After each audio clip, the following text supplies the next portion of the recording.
Welcome to the second episode of the Philip K. Dick Files podcast. My name is Wes.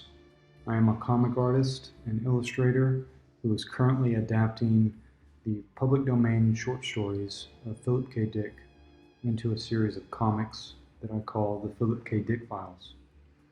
In addition to this, on this YouTube channel and in the description box below, you will find a series of video essays that I've done delving deep into the ideas behind Blade Runner and Minority Report and the other ideas that Philip put into his science fiction writing and how it is that it's connected to our modern world. In a lot of ways, Philip K. Dick, I feel like, was truly a prophet. He saw the way that the world was going in a way it is that his contemporaries like Isaac Asimov or some of the other science fiction writers didn't see. And his work has gone on to inspire quite a lot of media. So even if you don't know the name, you've definitely seen a film that has been inspired by him. Films such as The Matrix, or The Truman Show, or Black Mirror. So if any of these reality bending stories interest you, then I think that you're really going to enjoy the podcast today. Today I have the film director and writer Nick, and he just did a film called Super Beef, which is inspired by Philip K. Dick. And so we go deep into some of the ideas it is that is communicated in Philip's work, and we talk a little bit about filmmaking, as well as how Nick came across Philip's work and how it's inspired him to be a filmmaker. So there's a lot of really useful, interesting information in this podcast. And for those that are interested in seeing his film, we did mention in the podcast that there was a film festival coming up, but unfortunately I wasn't able to get this video out in time. However, I've included the links to Super Beef in the description box below, as well as a link to my Philip K. Dick Files comics in the description box below, which you can get for free. And yeah, guys, I hope you enjoy this. I've got more interviews coming up with some really interesting people. And thank you, and take care.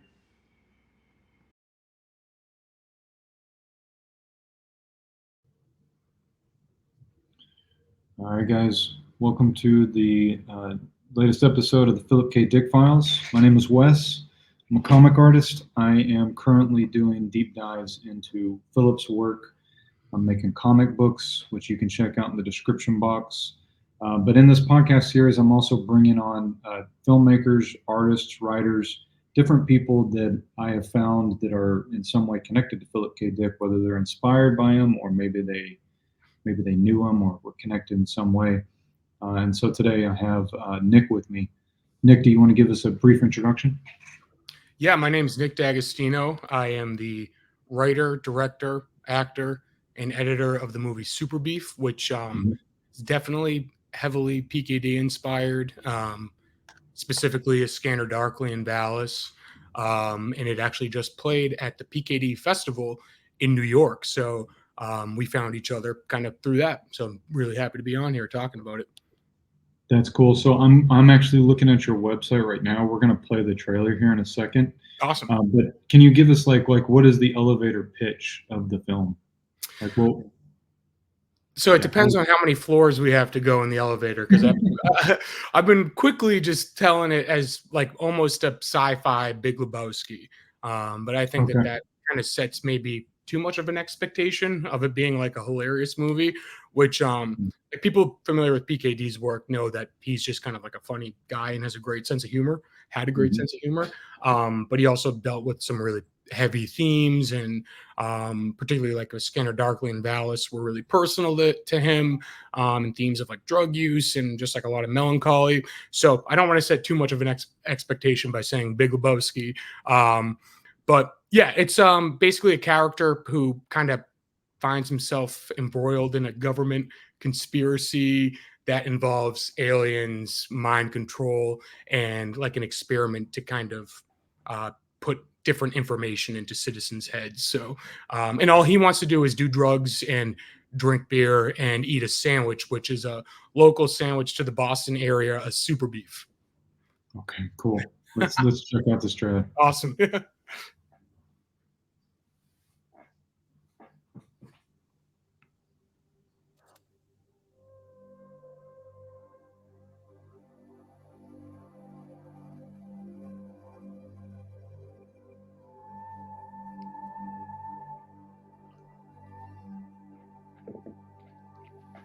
Cities of gold melted down. Thousands of beautiful creatures gone. Hold on, let me pause it for 1 second. Let it buffer. Yeah, no worries. Let's see.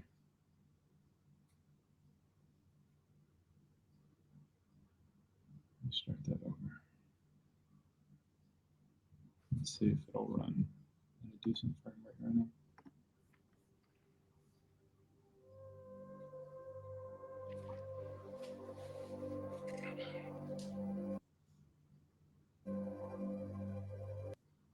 Yeah, you might have to share it.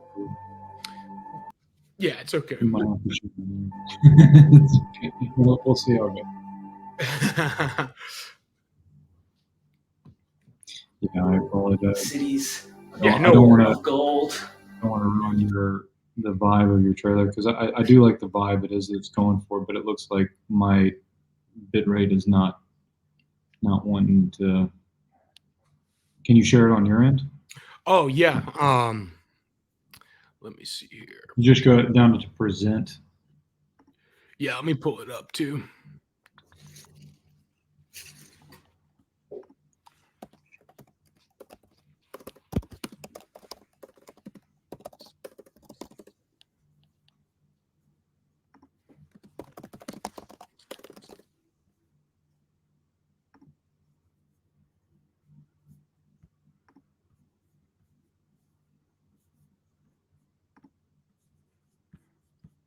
Okay, let's see if it works from my end. Share screen. If not, I'll probably just edit this dead space out so we can just have I can just get the full clip and then just insert it in there. Yeah. Let me see. Share screen. It should pop up on the Yep, doc. I got you. I'll edit. Okay, let me know if this works Yeah, for you. it showed up. Let me edit to the stage. Okay. Cool. Let's do it.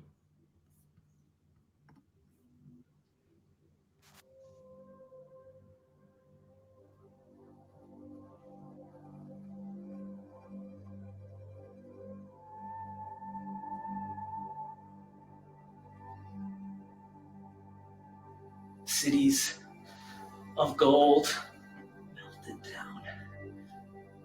Thousands of beautiful creatures gone. Memories preserved. In her, in me, in us. Will you go? We need you to get in here. So you ever seen anything like this before? You have not completed your mission, Hondo. You must still visit the squid in Saturn. We need to find the squid in Saturn. No. I need to go downstairs and eat my beefs. Beef is murder! Never fell. We're still living in the Roman Empire. We have ways of getting what we need into citizens' bodies.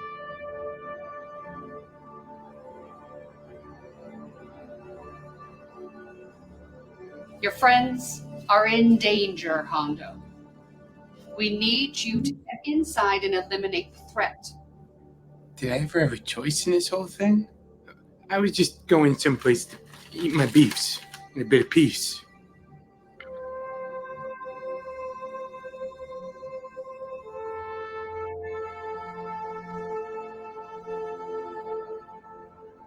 The lives of all citizens lie in your hands, Howard.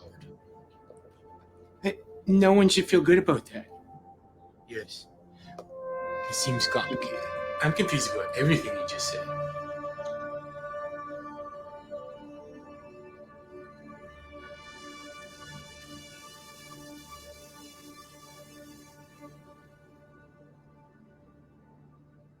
That's cool, man. That's cool. So you got a showing coming up here pretty soon? Yeah, so it's showing at the Mass Independent Film Festival, which is in Worcester, Massachusetts, on April 26th, which is a Friday. And I think it's at 8 o'clock. And it's Is kind it- of cool. They pair us with like a maybe tangentially related short film that's going to play before the movie. So, yeah, any New Englanders watching, definitely, if you're a New England PKD fan, definitely come check it out. So yeah, you were recently just well, first off, like, is there a way for people to watch it online? Are you going to put it on your website, or what are you thinking? Yeah, not presently. I kind of wanted it to run the whole festival gamut and Okay. see what we can get into there. See maybe who attends and views it, and then eventually it's going to definitely be up on Prime. But you know, I, with any movie, I recommend, not just because it's my movie, but any movie I'd recommend seeing on the big screen. Any new movie. So if Yeah. yeah, if it's playing anywhere near you, then it'd be cool to check it out. Yeah. Okay. So you were recently we came in contact because you just had the film shown in the Philip K. Dick Film Festival. hmm Oh, like I guess first off, like you said that the inspiration was the Scanner Darkly and Valis. So, like, can you tell us, like, how did you come in contact with Philip's work, and like how did that kind of connect with what you were doing to begin with? Like, did he inspire you to get into making films or get into writing? Mm. Or So the kind of filmmaking inspiration was definitely there well before PKD, or who I knew PKD was. I've wanted to make movies since I saw Aliens when I was about 4 years old, um, Mhm. and then so that kind of went into then being obsessed with sci-fi. But I'd always run around my house, kind of like making movies in my head, and Mhm. they called it swishing because I'd be making like action movies in my head, and I'd be going like swish, Yeah. these blast noises and gunshots and whatever. So Mhm. I've always wanted to make movies, and then like as soon as I was old enough to get a camera, I was then press ganging my friends into servitude on my little short films that we'd make, and we'd be running around my town with lightsabers making them. And I definitely saw Blade Runner before I knew who PKD was, and I hate to say it, but I didn't like Blade Runner the first time I watched it. I think I was just like too young, and I knew who Ridley Scott was, and I was like, this is the guy that made Alien. This movie's like kind of boring. Like you have Harrison Ford like hunting down replicants. Why is it so slow paced? And I didn't get it. I was probably honestly like 8 years old. Um, Mhm. that's the other thing. Like Aliens, I saw when I was like 4. I saw Mhm. Alien before I saw Alien. I saw Taxi Driver when I was 10 years old. The guy that there was a Vietnam veteran who would rent movies to us down the center of my town. Um, and he definitely rented me Taxi Driver when I was way too young to watch it. He also rented me one time Starship Troopers, and it was back when I had a dual DVD and VCR, and he was like, "What do you want it on?" And I think I had the VHS tape, and he's like, "No, you wanted it on DVD because it's got tits in it." And I was like, "This guy's the man." So I was always watching movies when I shouldn't have been. Same with like Friday the 13th, all those kind of movies. So yeah, saw Blade Runner, didn't like it, probably way too young. Then when I revisited it as I was older, I was like, this movie's amazing. This might arguably be a better movie than Alien. But the first book I read by PKD, my high school had a Scanner Darkly, and it had Man in the High Castle, and I stole those two books along with a Michael Crichton autobiography called Travels, which I think I was like, oh, the guy who wrote Jurassic Park. I had read Jurassic Park, so I'm gonna get this, and it was all about kind of his different experiences in different cities across the world. It's an awesome book. But I'm not sure why I stole those 3 books at the end of my freshman year and read all 3 of them in the summer, and yeah, Scanner Darkly just kind of really hit home, and I had never really experienced a sci-fi book where it felt so plausible and it felt like almost like my friends and I sitting around and kind of smoking weed or whatever with like a sci-fi paranoid theme over it, kind of sutured on top of what was, a lot of what was pulled from PKD's real life. So I really connected with that. Loved The Man in the High Castle too. And I was like, what is this? I have to get like into this author. And I'm like, oh man, this is the guy who did Minority Report. I love that movie. I love Total Recall. Like I think a lot of people have that epiphany when they discover PKD. They're like, wow, a lot of my favorite movies were based on either his short stories or some of his novels. So yeah, ever since then, just been kind of obsessed. Yeah, that is the interesting thing about Philip's work is like I had that similar experience. Like when I started doing these comic adaptations of his short stories, I was honestly just approaching it from the perspective of like I want to teach myself how to make comics so that I can learn the process and I can kind of prepare myself for doing my own stories and stuff like that, right? Because that's the reason why I want to make comics and I want to make games and films and all this stuff because I have my own ideas. But at the same time, I didn't feel like I had enough experience, didn't have my hands in it enough in order to really approach the ideas the way I wanted to, my ideas the way I wanted to. So I was looking at like public domain stuff, and these Philip K. Dick stories kept showing up, and I was like reading them, and I was like, oh man, this guy's like, I mean, this was probably like 7 or 8 years ago when I had this idea pop into my head, and I was like, oh man, these are like Twilight Zone episodes, Yeah. like if I drew them like a Twilight Zone episode, then it would be really cool because I was looking around and I didn't see anybody doing that. And then I started to look more into his work, and it was the same realization where you're like, everything is like 6 degrees away from Philip K. Dick in some way. Right. It's like Oh yeah. The Matrix. I mean, I would say Ghost in the Shell as well. The Matrix, Ghost in the Shell, Truman Show, like just Black Mirror. Everything is in some way. If you're into science fiction now, then it's kind of like you're either in the hard sci-fi area, the space opera, or like what is reality, mind bending kind of stuff that is almost kind of become like like Futurama tropes at this point. So Right. much of Yeah. the stuff that he's done. Yeah, and I love the hard sci-fi too. I love space opera, but yeah, there's just something unique about what PKD was doing at the time. And now maybe someone reads one of his novels that they've already ingested so much work, so many like movies and books that have kind of like poached a lot of those themes from PKD, and they might Yeah. not think it's as unique, but he stood out from like all those other guys at the time. He was doing more like questioning reality, and kind of at one point in his books, you'd always have the rug pulled out from under you and be like, what is happening right now? Am I in the same like Mhm. plane of existence? So yeah, I like that you kind of separate the two of them, but it's crazy that they were peers. Like a lot of hard sci-fi authors like Arthur C. Clarke and Isaac Asimov were still writing books at the time that PKD was, but he was just doing something like, yeah, completely different. Yeah, there's something really special about that era of science fiction too. I guess because it was so open, because nobody had like an idea of what science fiction was, Mhm. and so it was ripe for somebody like Philip K. Dick to be writing books. But then, like you said, like Arthur Clarke, his stuff as well. His stuff was kind of, it wasn't as Philip K. Dick as Philip K. Dick, but it was still, there was some reality twisting going on in some Right. of his.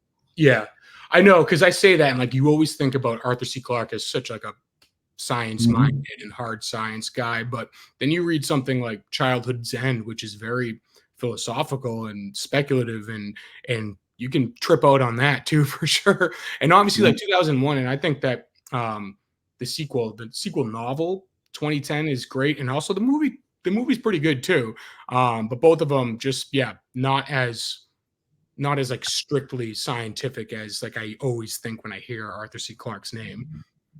Yeah, Robert Heinlein was also Oh yeah. his stuff could be pretty psychedelic. There was a book it is that I read by his that I thought was really cool, and I think it was about like like I can't remember the name of it. It was like he Job. job, A Comedy of Justice. Have you ever read that? Oh no, I've never even heard of that one actually. Yeah, I think it's like basically about like the day of judgment is coming, and like he body swaps with somebody. But I remember it having kind of like a psychedelic feel to it. Stanislav Lem, is that how you say his name? He was Yeah. also kind of PKD. He kind of had the PKD vibes going on. So yeah, I mean, I think what makes his work so interesting is like is as much as that stuff was so unique, it also feels so specific to them and so specific to that time, because Yeah. now we have an idea of what science fiction is. And it's like the Netflixification of our society, where everything has like this very strong category box that it has to sit in order for it to fit into some sort of an algorithm, right? Like the science fiction has to fit into this criteria. So even though you have things like Black Mirror or Electric Dreams that comes along, it still feels like there's this border around each one of these genres, and rarely do I feel like I come across things that are not within those tropes. You know what I mean? Yeah. And to me, when I think of PKD, I really do. I think of the vibe of a Scanner Darkly and of Valis, and of Mhm. almost like losing your mind, which PKD will question if he was losing his mind or not. Which, in his opinion, that means he wasn't losing his mind. If he was thinking about the fact that he may be losing his mind, that's proof that he wasn't. But those are the books that I always think of. But obviously, he had a couple of decades of kind of almost like golden era sci-fi that he was writing before that wasn't as kind of psychedelic, but there was kind of always still just a little bit of that PKD personality in that. He has so many books that are like post-apocalyptic that are kind of, I don't know. I like them all because I really like reading PKD, but they're kind of, he regurgitated a lot of themes like in the Mhm. 60s for sure. That's why like a Scanner Darkly and Valis and Three Stigmata, those books are just like unlike anything else I've ever read. So that's why like I kind of favor a lot of the latter part of PKD's career. But you're right. Netflix and that even at the PKD Fest that we played at, a lot of the shorts were very. I felt like this could have been a Black Mirror episode, and I don't say that disparagingly at all. Like I Yeah. love Black Mirror, but I think that yeah, there was a kind of a lack of a questioning of reality, which I think is so intrinsic in Mhm. PKD. And yeah, again, like I think that people overlook how funny his books are. Like a Yeah. Scan of Darkly, I will reread a Scan of Darkly. I've read it like probably 4 or 5 times. I'll cry at the end of it, definitely, but I'll be Mhm. cracking up throughout the rest of it. Like it's like not like a slapstick thing or super goofy at all, which I think that the adaptation kind of went a little too far with like the Woody Harrelson character. He was a little too Mhm. goofy for like what the tone of the novel was, but he just has such like a good sense of black humor that like I read Mhm. it, like, what a genius, and like crack up at like a lot of his stuff. The same with Valis. Like Valis is again him kind of toiling with a very profound experience that really happened to him, that he claims really Mhm. happened to him, but he just like does it with such an ease and lightness, and I'm sure that he put a lot of work into it behind the scenes. But when you're reading it, it's like, wow, this just seems like an effortless kind of like almost like a diary. Like it's so good. I really love both those books. I have not read Valis. Oh no. I have to say, yeah. So the thing with me is like I said, the way it is that I came across Philip's work is doing the Blade Runner analysis, which I hadn't even watched Blade Runner until I did the analysis. Well, which So version of it did you watch first? just the original with Oh, the so you with the had the overclock. narration by Yeah. Deckard. Mhm. Yeah. So I didn't even watch Blade Runner until I started doing the analysis, and then I'd always known about Minority Report. Minority Report is always one of my favorite films, and so like I've only read like a few of his books Mhm. actually, and that's part of the thing I'm going to do in this channel is like go through some of these other books and break down some of the ideas in them. Um, but yeah, I mean, I have his journals, and I told you before that I'm going to pull up a quote, and then we can kind of talk about some of the stuff. And so I looked up in his journals, which is something I'm using to cross reference in the video essays. Mhm. And I just looked up Valis, And so I'm going to pull a couple of quotes from here, and I just want to get your take on it because since you've read Valis, I have not. So we'll see what we come up with here. So on page, it looks like page 251, he says, "What I saw that I termed ballast or zebra must then not have been an intimate and a deity at all, but as I later realized, a mimicking entity not rising up from within, but descending onto objects and processes from above or outside. It had, so to speak, landed here. As with Runkter's words in Ubik, it was penetrating through. This is the best formulation of all, from behind. Reality is constructed like a ham sandwich. Man is one slice of the bread, then comes the slice of ham, which is the world, then the second slice of bread, which is God. The words in Ubik pierced or filtered through from the other slice, through to man, which is us, this slice. It's funny that I could read the Phil about the world being an alienating divisive agency that separates man from God, and not instantly perceive the value, perhaps the ultimate value of my writing and its preoccupation. Let me finish with this one sentence. In point of fact, such novels as Ubik, Maze, Stigmata, etc., tend to dissolve away the world. And if the Gnostics' three-element situation view is a correct view, God should be reunited with us thereby. So probably not the most articulate. That's a heavy one to kind of dive into. And I think that's dipping into Phil's belief in Gnosticism, and I think he even said Gnostic in there, and the fact that like there is kind of a false God that's like controlling our world now, and we eventually need to transcend that and to find the real God. My knowledge of Gnosticism literally only comes from PKD, so I'm sure people are going to watch this who really are Gnostic scholars and be like, that's like not right, but that's my interpretation of it. And just kind of relating back to the novel of Valis, he always talks about the zebra, which it's kind of crazy because I think he specifically calls it out as the zebra not being the real God. Where I thought that, so the reason he calls it zebra is because it's something that when you look for it, it becomes more hidden. And that's why like stripes like that, because they've adapted to be able to hide from predators. And if a predator looks at them, it seems like, they're blending in. And that's kind of how he's interpreting like this elusive God or whoever was sending like these messages to him. That was at least my interpretation, but it's funny to hear that he maybe at the beginning there said zebra wasn't God. So I don't know. Now I'm confused, but this is this is again why you can just read a lot of PKD and just like keep questioning reality and questioning everything that he says.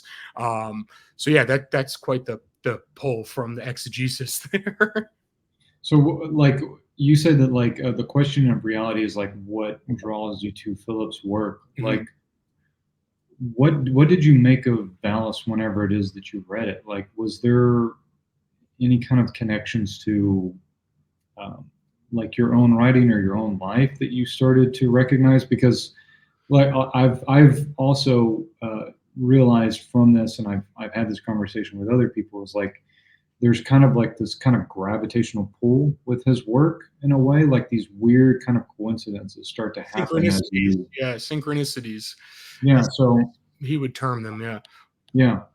I'm not sure how, I don't know why I was drawn to it again. I just randomly picked it up in a library and then I was like, wow, I already know so much about this author just from already ingesting so many of the adapted works.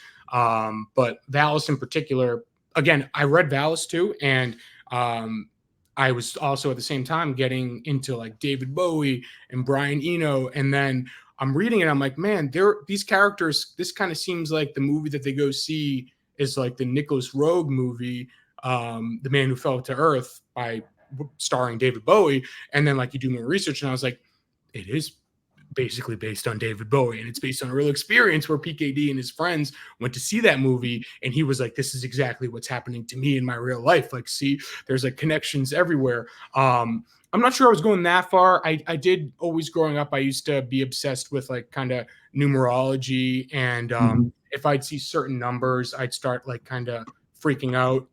Like if I saw the numbers 9 and 11, I would think something bad was going to happen, which obviously something bad did happen on 9/11. But then if I'd ever see that, I'd start freaking out and need to like write the number 7 everywhere. So then when I was reading PKD and seeing like he was kind of doing similar things, I definitely felt the connection there. And again, I think more materialistic than a lot of PKD fans, and not materialistic in the sense of like the Madonna song, but like I really believe in, I'm pretty agnostic. Like if you show me evidence, of course, I'm not going to deny that. But I used to be very staunchly atheist, and now I'm kind of leaning more into, I'm open to, you know, there's definitely probably more to the universe than we can ever perceive. It's just a question of, can we ever prove that? But if we can, again, I'm open to it. But yeah, when I was reading PKD, like for one example, I was reading Valis and watching the show Lost. Did you ever watch Lost? No. So I was watching that as it aired with my mom. I'd watch every single night on Thursday night. And I was reading Valis, and the exact copy that I had, a character in Lost, Ben, was reading Valis while he's like in this kind of jail or whatever. And I was like, this is crazy. PKD would be like, this is a sign or whatever, like this synchronicity. So I would always kind of notice stuff like that. And I've kind of, again, I was a teenager, so I've kind of grown out of that. But just in the sense of like fiction and drama, I think that that is always something that's ripe to pull from, and always makes kind of like a good story. Yeah.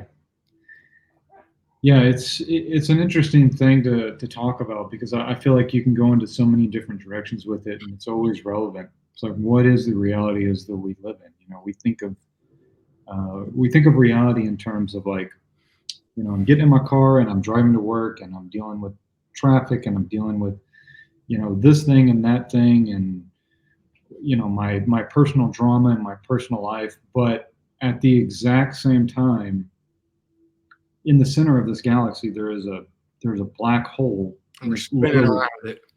Yeah, we're going down this drain, and it's just destroying everything it is that it touches. And it's like everything it is that we do in this world.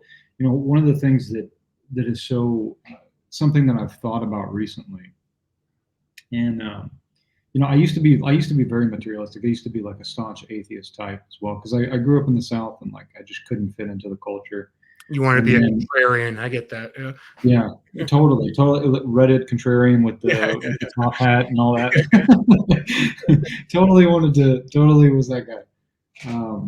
But you know, as I've gotten older and as I've paid attention to my own experience, I've kind of come to realize that there's really no way it is that you can prove something that is so immaterial as the act of doing something creative. Right. And I think that that's what it is that connects us with the spirit realm. You know, like if you look at like, you know, Philip K. Dick talks about this, but then you also have like writers like Alan Moore talking about this. I was listening to Alan Moore podcast yesterday, and he was talking about like how the act of creation is an act of magic, right? Like to him, he doesn't see a difference between the two of what is actually what you consider magic, right? Because you look at like the etymology of the word spell. It's spell. It's like casting a spell, right? And if you go back and if you think back to a time when there was only a certain class of people that had the ability to read and to write, those people were the ones that basically they could alter the reality of everybody in society by writing a new law, right? By writing a new law, they could organize society in a new way, and it would be like this reality transforming technology. That's what the actual word is. It's a reality transforming technology that you're taking something that's completely immaterial, that exists in this like platonic realm of ideas, and then it's coming through you, and it's coming into this world, and we're experiencing the consequences of that. Right. I don't know if you're familiar with this quote by PKD. I just had to pull it up though. The basic tool for the manipulation of reality is the manipulation of words. If you can control meaning of words, you can control the people who must use words, which is definitely appropriate to what you're saying. Yeah, in the last podcast that I did with this writer, Cliff Jones, I ended it on his, what is the quote? It's such a great quote. Let me see if I can find it real quick.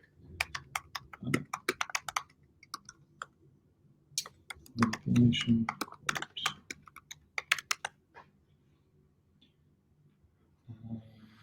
Let's see. Yeah, I'll find it here in a minute. But yeah, it's interesting to me because like that's what it is that I've noticed with creating things myself. You know, like the further it is that I've gone down this path of making things, the more everything around me seems to start to sync up in a way it is that I could explain it to you, and from your point of view, it would just look like a coincidence. From my point of view, from where it is that I'm standing, it's a meaningful experience, you know? So like I talked about this in the last podcast, but I'll talk about it here. You know, I'm living in Chiang Mai, Thailand, and I'm putting together these comic books. And I mean, to be completely honest with you, I'm like, in my head, I'm doubting what am I doing? Is this because I make the first one and like nobody is really buying it. I make the second one, nobody's really buying it. And I'm thinking like, well, maybe I need to change directions with what it is that I'm doing because, like I'm going to need money coming in at some point, and I'm in a foreign country. So I need something, right? And I'm just feeling frustrated. And, I've been playing around with this idea of like, of just really accepting that everything is perfect. Everything in reality is absolutely perfect, right? And it's kind of inspired by this William Blake's quote, which Philip K. Dick was a fan of William Blake. Mm-hmm. And the quote from William Blake is that if the doors of perception are cleansed, then then reality will be seen as what it actually is, which is completely infinite, right? So if it's completely infinite, then I think it makes sense to say that everything is perfect in the sense of like everything is exactly where it is that it needs to be in order for infinity to be infinity. So whenever I come into these moments of like frustration or something, or I'm running into a wall creatively, I kind of step back from that and I go like, okay, well then there's something it is that I am not understanding because everything is exactly the way it is that it needs to be, right? So at that moment, while I'm frustrated making this comic, I just stopped what it is that I was doing. And I just decided to go on a walk. And I walk down the street, I go to a shop, and I notice over to the side, there is a place where it is that you have like, it's like it's a donation center for alley dogs, right? So alley dogs is like a big thing in Thailand. Like there's just all these dogs that live in the alleys and like nobody supports them. And so like this is like a charity thing. You go and you donate like old clothes, books, or movies or whatever, and then people come and they buy them. And whenever it is that you buy them, the money that you use, it basically goes to support the alley dogs, right? That's awesome. So it's like a foundation for them, right? So, dude, I mean, I'm dealing with all this stuff with Philip. I go over there and I just start shuffling through the box, and the first thing it is I put my hands on is the Minority Report DVD. And I'm That's like, crazy. this is wild. So, and had you already started doing the series on Minority Report that you were doing on your YouTube? Oh, no, okay. I hadn't done it yet. No, I hadn't done that yet. I was still working on the Blade Runner one. And so, I mean, there's so many things like that come up, and I've had them happen like in increasing amounts. The further and further it is that I've gone down like this rabbit hole. Yeah, it's really interesting because it makes me start to realize that like like we were talking about atheism. I was so atheist for a while, but the truth of the matter is like I feel like you can experience God from your own experience. Like you don't need somebody else You to need a really be doctorate dictating to or you. a dogma. Yeah, Yeah. yeah. Yeah. So it's, I mean, again, like you said, some people can look at that and just say, that's a coincidence. What are the chances that I pull out Minority Report? Well, the chances were pretty good, obviously, if you did pull them out. But then you look at it and you're like, this is a sign. And that doesn't mean either one is right. But are creative people more likely to just kind of believe in that and kind of like think about, these ideas that I get, they're not necessarily coming from within me. I'm like pulling them out of the universe, or the universe is like using me as a vessel to say that. Am I only thinking that way because I'm such a creative person and maybe a little bit more open minded than, I don't know, whatever, a lawyer or something?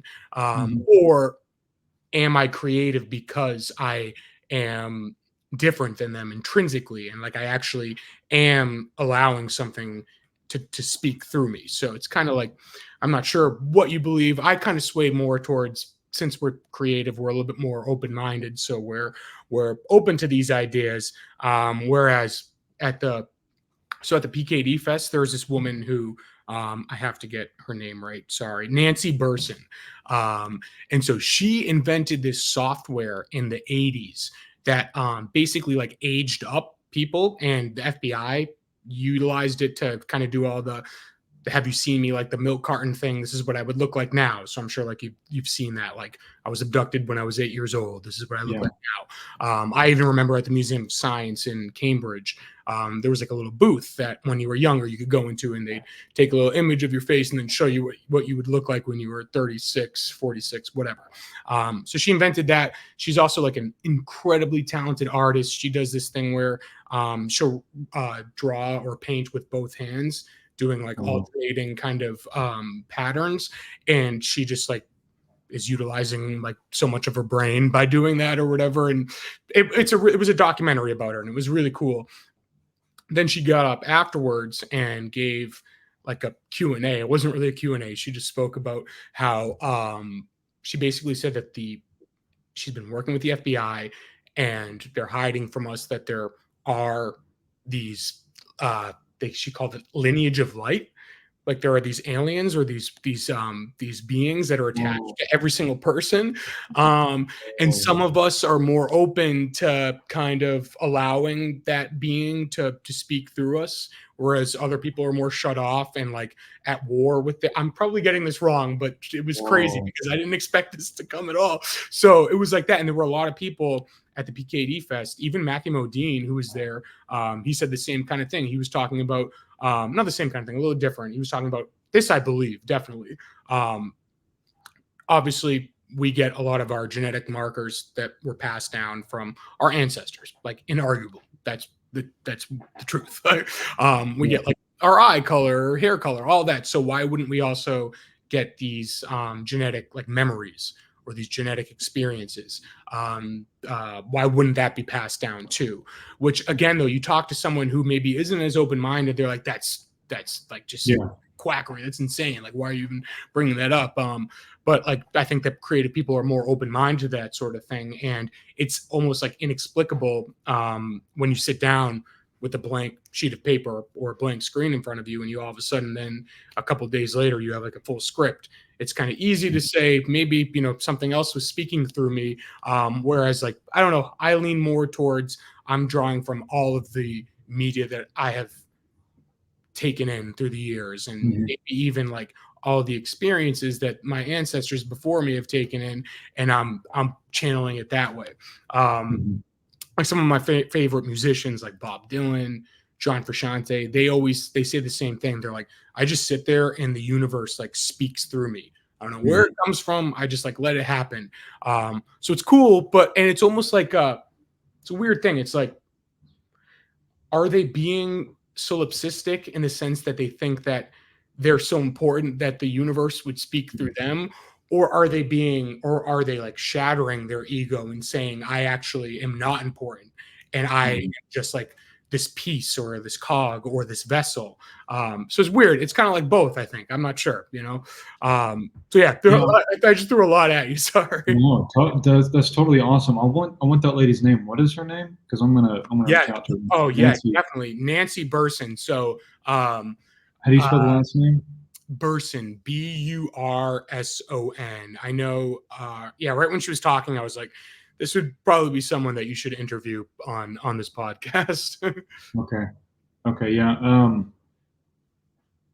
Yeah. I need to check that old quantum entanglement paintings. Okay. Yeah, I probably got her whole thing wrong, but it was crazy. So she gets up there and she says, "This is my coming out party.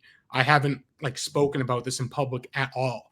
And there's Wow. this whole theater full of people like didn't the documentary was not it was like not that it was like normal, but she seemed like a little quirky or whatever. And then Yeah. I did not expect her to lay that on us. And so she's gonna also be in this documentary about UFOs, which is called Accidental Truth. So the first one played at PKD, and then there's a sequel coming out. And Matthew Modine also did the voiceover for that, or he did the narration. So she's going to be in the sequel, presumably talking about her work with the FBI and what they aren't telling us. So Holy shit, dude. That is wild. Yeah, that's pretty ballsy to get up in front of a group of people and to talk about this sort of thing. Because like I understand that all this stuff is like all of this stuff we're talking about. It's very much on the fringe of like what society accepts or what it will or it won't accept. But at the same time, I think like everybody, without getting into the details of everything that's gone on the last 4 years, because I don't want this video getting taken down. But like our this paradigm of our reality has just been broken. Mhm. Like every aspect of our society has been kind of like turned upside down. And so I think maybe most people might hear something like that and they might brush it off and say like, this is just a crazy person. But from my perspective, I mean, maybe it is just crazy, but it's also pretty ballsy to get up in front of a group of people and to say something like this. And not only that, but you're also talking about the FBI. yeah, Like that's pretty wild stuff. which like there's no doubt she's worked with them, so she's not making that up. They utilized the software that she created. So Okay. Yeah, I gotta reach out to her and talk. yeah, about it. So, definitely. I'm sure she'd be willing to talk to you for sure. Yeah, and her artwork, just even if you're not interested in any of that other stuff, just check out her artwork. It's really cool, and the documentary about her was awesome.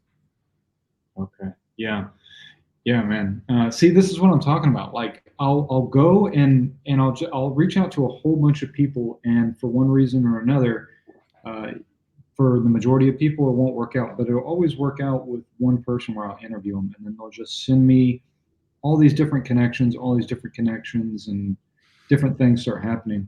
But going back to what you were talking about, like, is it like this egotistical aspect of these artists that think that they're so important that the universe is speaking through them, or is it the opposite? I mean, from my research into like Buddhism, also in Christianity, I think really what they're talking about, and I'm going to be making videos and writing essays about this. This is something I've wanted to talk about for a while. Is that like in Buddhism, it has this idea of emptiness, right? Like we want to have you want to like empty your cup, so to speak, right? And I think that what it is that is speaking to is this very real experience it is that we have, that we don't realize that most of us are living our lives like robots in a sense, right? Like we have this very strict programming that's put into us by the interactions that we have with people in our society, whether it's our family, our friends, the media, whatever, at a very young age. And once that programming is pretty much put in, then in a sense, we're not even really interacting with the world from that point on. We're more interacting with the programming it is that we have. It's like, me and you, we interact, and I come to you and we start having a conversation, and you say something that triggers a memory inside of me of something that my dad said to me, criticizing me when I was 12 years old.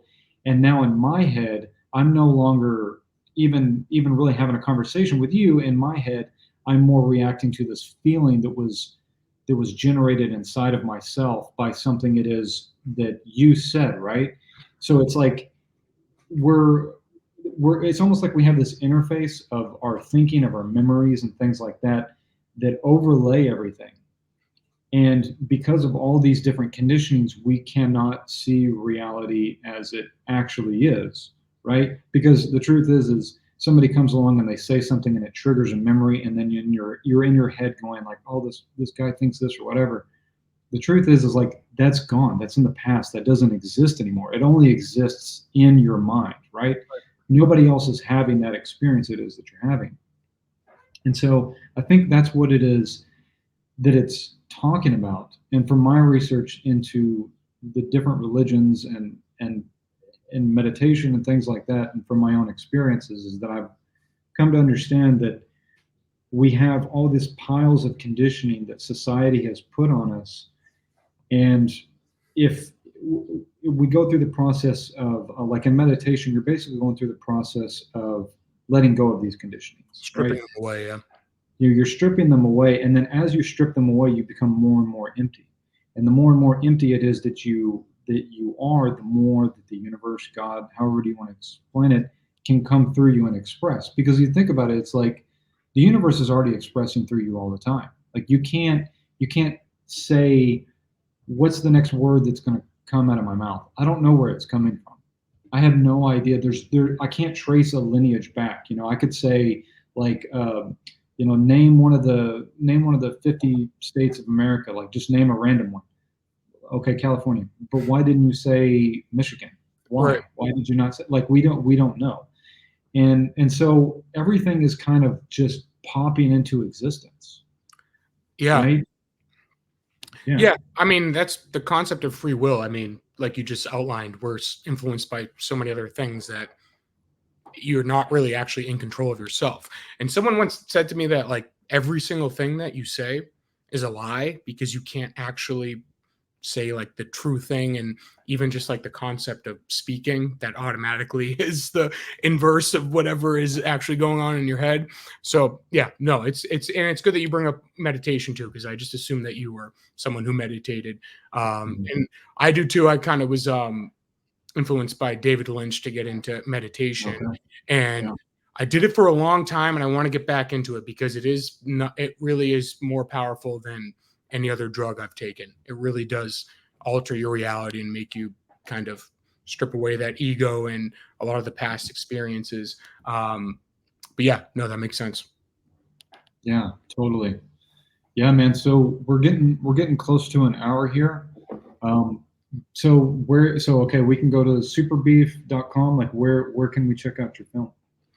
Yeah, so go to superbeef.com, and I'll have all kinds of information there about where it's going to play at festivals, and then yeah, eventually it'll be on Amazon Prime or something like that, hopefully. So at the PKD Fest, I'm not going to say any names or anything, but at the showing of Super Beef, there was a distributor there who watched Nice. Super Beef, and there was also a guy who is a professor of film and theater from Canada, and the professor loved Super Beef, talked about it, so like really loved it, and like asked a lot of questions in the Q&A. Yeah, couldn't have been a better audience member. The distributor, not so much. He didn't like it as much. He said it was a little slow, so it's not getting distributed anytime soon. Is what I'm saying. But hopefully, eventually, it will be on Amazon Prime. Cool, man. Yeah. So, okay, I'm going to include all your links Yeah. down in the description box. You've got some social media links as well on Instagram, I believe. Yep. Yeah, it's just like super_beef_movie, I believe, for the Instagram. Yeah. And I think we connected through Reddit, which is Oh, yeah, that's right. a Super Beef account on Reddit too. And it's funny because someone on the Reddit post said that they were going to buy tickets, and then they deleted their account after that, and they definitely weren't there because I like asked all the people that were there, like, oh, are you the person that I talked to on Reddit? And they're like, no, it wasn't me. So I don't know what happened with that person. They deleted their account after. Cool, man. So I'll include all your social media links, whatever it is that you want to give me to share with people. I'll put in the description box. Do you have a newsletter for people to like keep up to date with you, or anything like that, or is it mostly? No, mostly Instagram. Yeah, Instagram. Mostly Instagram. Mm-hmm. Okay, cool, man. Yeah, I appreciate you coming on and chatting. I'll end the recording here in a second, and then we'll talk for a few minutes afterwards. Yeah. for those that are interested in checking out the Philip K. Dick Files comic books that I have, those are in the description box below as well. They're free to download, so you can download them. And when you download them off my Gumroad, you immediately get put into my newsletter. And so you'll be notified as I release new video essays and as I release the next comic books, which I'm going to be hopefully wrapping up the Golden Man this month. So thank you guys for watching.